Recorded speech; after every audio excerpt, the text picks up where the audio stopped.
Lenor, my eldest son Ralph's wife, paid a rare solo visit to our home, where she normally arrived with Ralph by her side. As I welcomed her in, she wasted no time in delivering her message bluntly. "Don't bother coming to the wedding, Jody. Ralph and I move in different circles," she declared.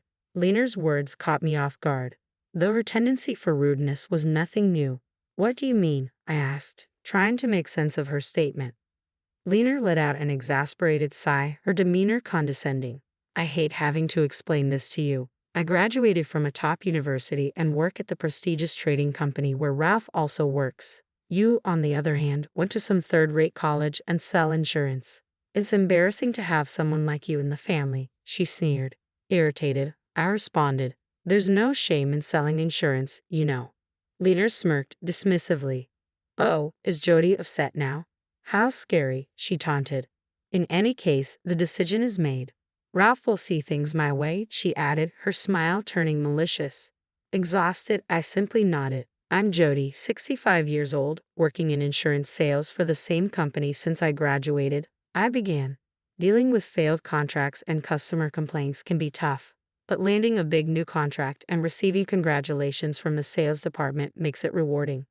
I continued, "I'm a single mother now. My husband and I had different values and argued constantly. Ralph, our son, witnessed these difficult times. Eventually, the arguments led to the end of our marriage, and despite financial uncertainties, my husband chose not to take Ralph with him. I decided to raise Ralph on my own. Balancing work and parenting through his rebellious phase was challenging, but I managed. The hardworking Ralph I raised recently introduced me to Lenor, a colleague he grew close to at work. Today was the day Ralph would bring Lenor over. Although Ralph and I lived together, he went out to pick up Lenor. When the doorbell rang, there they stood.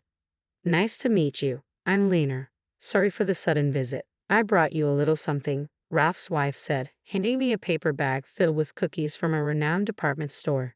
"Oh, you really didn't have to go to the trouble." "Thank you," I replied warmly. "It's just a small gesture," Lenor modestly replied, but I insisted, "No, thank you for the lovely gift. Please come in." With a smile, I invited Ralph and Lenor into our home, and we settled into casual conversation. Lenor shared stories of her upbringing, how she and Ralph grew close, and spoke fondly of Ralph's work life. Then she curiously asked, "By the way, what do you do for work, Jody?" "I'm in insurance sales," I replied cheerfully. At that moment, I noticed a fleeting twist in Lenor's smile. Was I imagining it? I glanced at her again, but her expression had returned to normal. We continued our conversation and wrapped up the evening. That momentary look on Lenor's face lingered in my thoughts. What could it have meant? Since then, Ralph began bringing Lenor around more often as wedding preparations took center stage. With my ex-husband absent from the planning, I had to take on tasks my former spouse would have handled. This was expected since he had refused custody of Ralph. There was much to organize: speeches, responses to family inquiries, and more. I needed to start planning my remarks soon, despite my busy work schedule. Lenor's increasing visits left me with dwindling personal time, making every moment precious. As I pondered, Lenor continued with her questions. Suddenly, she began discussing her wedding dress. "I absolutely must have a bright blue dress with scattered sequins. It will look stunning," she declared. Then she turned to me. "By the way, Jody, what kind of dress did you wear at your wedding?" I hesitated, caught off guard. Ralph should have informed her about my divorce. Before I could respond, Ralph intervened, placing a hand on Lenor's shoulder. "It's okay," he interjected.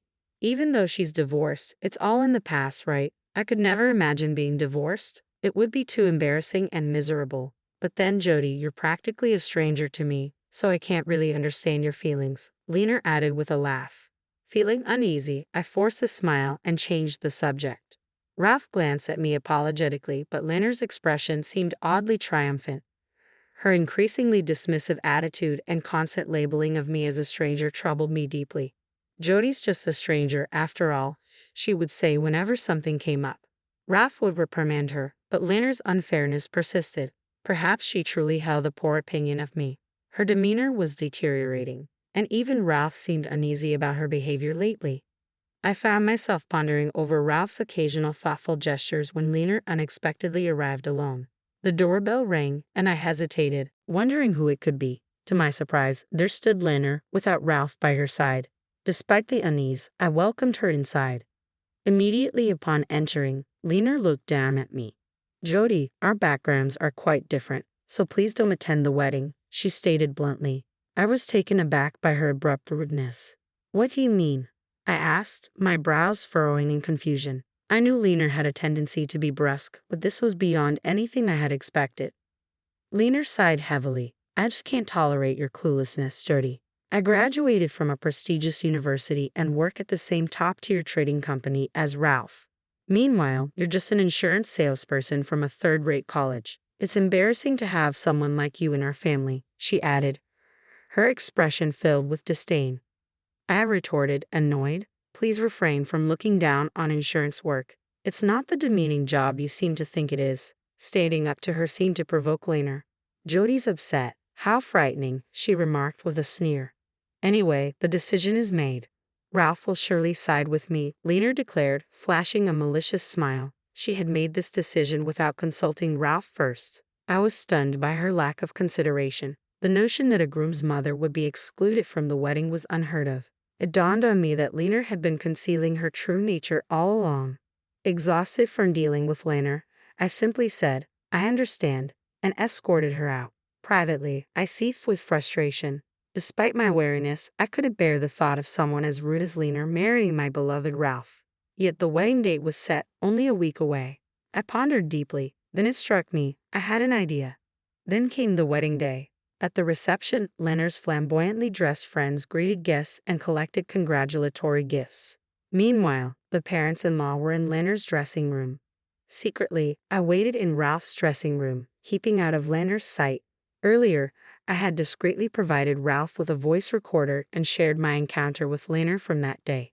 Fortunately, I had recorded it using a recorder I happened to have for work. Upon hearing the recording, Ralph was initially disturbed but quickly grasped the situation. Eventually, he broke down in tears and became furious. For my sake, he decided to call off the wedding and end the engagement with Lenor. However, canceling so close to the wedding date would incur a significant fee. Therefore, we agreed to teach Lenor a lesson she would soon forget. Finally, the wedding ceremony commenced. Taking place in a restaurant, the atmosphere was more akin to a casual reception. I positioned myself discreetly near an exit door where I could observe without drawing Lenor's attention. The host announced the entrance of the bride and groom, and the door opened for Ralph and Lenor to make their appearance. Lenor's initial smile froze into a puzzled expression as she looked around. "Ha," she muttered under her breath. On the wedding day, all the relatives were conspicuously absent. It made sense that Ralph's relatives wouldn't be there. Ralph and I had personally asked them not to attend. But Lenor's relatives were also missing. The seats designated for them sat empty, causing discomfort for the parents-in-law who scanned the room awkwardly, clearly perplexed by the situation. Even Lenor's friends appeared baffled, whispering among themselves as they noticed two entirely vacant tables. Sensing the tension, Ralph seized the microphone from the host and announced, "The wedding is canceled. Tonight, we'll simply enjoy a dinner party instead." His laughter filled the room. "What?" Lenor exclaimed in disbelief. But Ralph wasn't finished with his message to her. Amidst the chaos that ensued, he continued, "Today was meant to be my wedding day with Lenor by my side. However, Lenor has consistently treated my mother as a stranger and has been disrespectful to her. She even demanded that my mom not attend today's wedding. Here's the proof." Then, the audio recording from that day filled the hall. "Don't come to the wedding because Jody and I are from different social classes." Lenor's disdainful laughter echoed through the room alongside her words. Lenor's parents, Hugh and Tiana, seemed shocked upon hearing the reason for my absence from the wedding. They turned to Lenor with shaken voices, asking, "Lenor, what is this about? Surely this isn't true. You wouldn't say such hurtful things, would you?" Their faces displayed a mixture of confusion and anger as they confronted Lenor, who stood frozen in her wedding attire, her face drained of color. Ralph calmly addressed Lenor. "Do you now understand why this has happened?" Lenor, visibly distressed, snapped back defensively, "How should I know?" The parents-in-law were too overwhelmed by the unfolding situation to respond. Seeing the silence, Ralph spoke up again, his voice carrying more urgency. "Then let the evidence speak for itself." At Ralph's signal, a staff member opened the door near the exit, casting a spotlight on someone waiting outside. I stood before Ralph, Lenor, and their parents, feeling the weight of the moment. Lenor's eyes blazed with fury as she directed her anger towards me. It's all your fault. You've ruined my wedding, you worthless old hag from some third-rate university and company. Lenor's shout echoed in the room, her disheveled hair and partially ruined gown revealing her unraveling composure. Lenor, what on earth are you saying? That's Ralph's mother. Hugh's voice boomed with reproach. Tiana, visibly upset, added tearfully, yes, Lenor, that's terribly disrespectful. She couldn't hide her disappointment in her daughter's behavior. Before she could continue, I intervened firmly. Enough, Lenor. I understand you don't like me, but I won't tolerate such disdain, especially from my potential daughter-in-law. Lenor clicked her tongue in frustration, her true nature laid bare. I didn't realize you were like this, Lenor. My opinion of you has plummeted, Ralph murmured, his disillusionment evident. Turning to Lenor, I asked pointedly, do you wonder why your own relatives aren't here today? Lenor looked away, indifferent. It's a shame. Your lack of empathy, Lenor, is truly distasteful, I added, echoing her own hurtful words from our earlier confrontation. Lenor glared at me, her expression contorted and difficult to bear. Ralph, too, seemed to be distancing himself from her. Enough of this already. You're being incredibly rude, Lenor snapped, seemingly forgetting her own previous remarks. No, the one being rude is you, Ralph countered firmly, unable to hold back his frustration.